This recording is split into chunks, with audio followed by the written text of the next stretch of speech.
there's 2 fights left. There's Randy Couture versus Mark Coleman, and there's Matt Serra versus Frank Trigg. And I wanted to spend a little bit of extra time talking about these 2 matches in particular.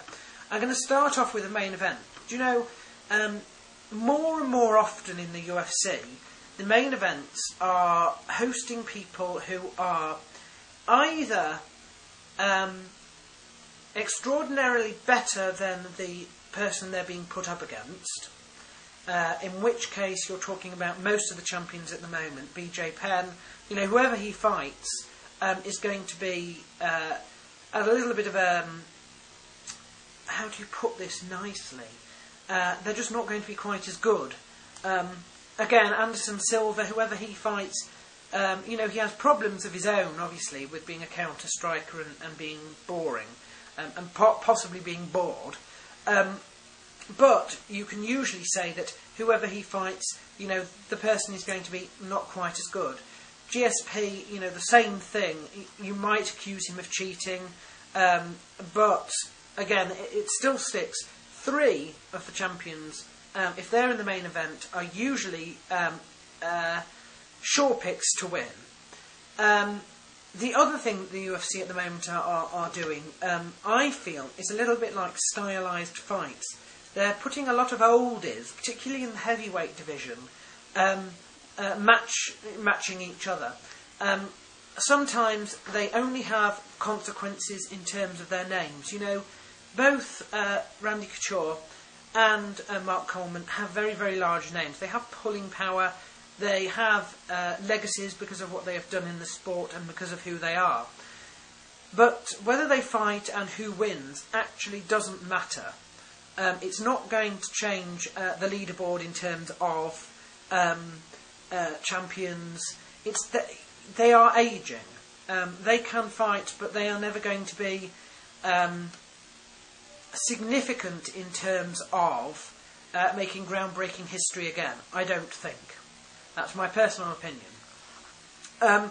And so matches like this one, where you've got Randy Couture versus Mark Coleman, is a little bit of a, for old time's sake, sort of matchup, you know, the sort of dream matchup you'd have.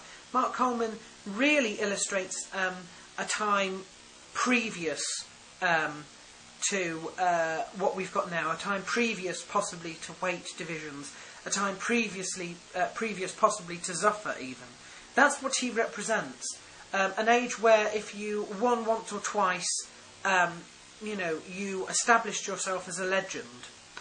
Randy Couture's quite different. He really does personify the age that is just probably about to finish, where he's still fighting at a great age. He has had to make up a legacy of fighting a number of champions in a number of different weight classes to get his status as being, you know, a legend, to solidify his legacy. Had the 2 met 5 odd years ago, this match might have meant something.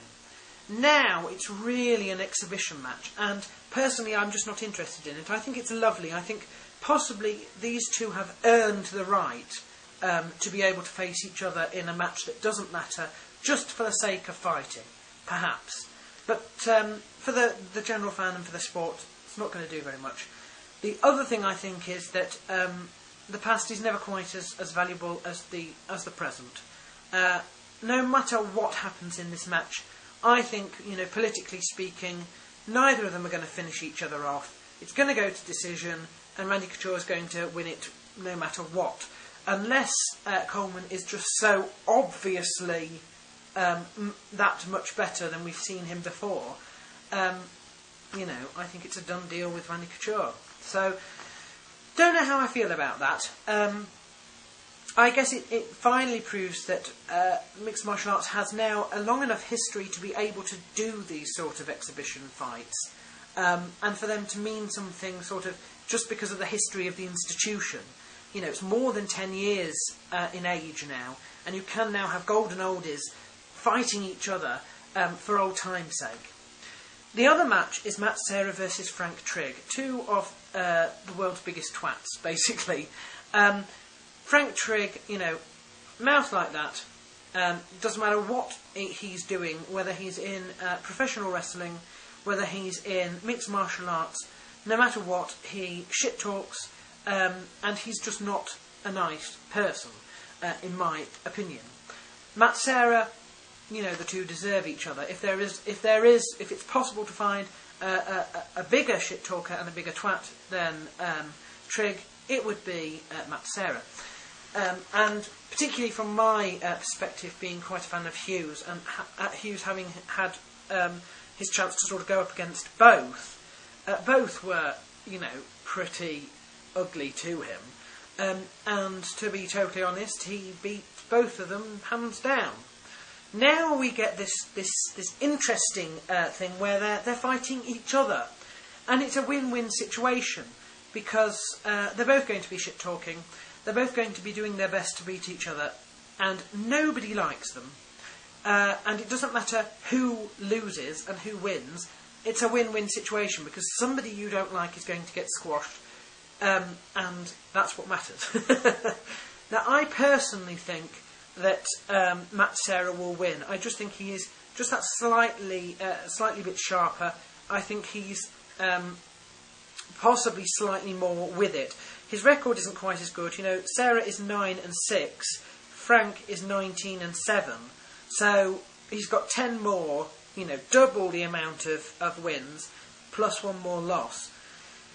But I don't think the experience is going to help him here. And, you know, nothing would make me happier than to see Matt Serra choke out Frank Trigg. Preferably in the third round so that we get our full, you know, amount of tit-for-tat. But I think that's how it's probably going to go down. So that's my prediction.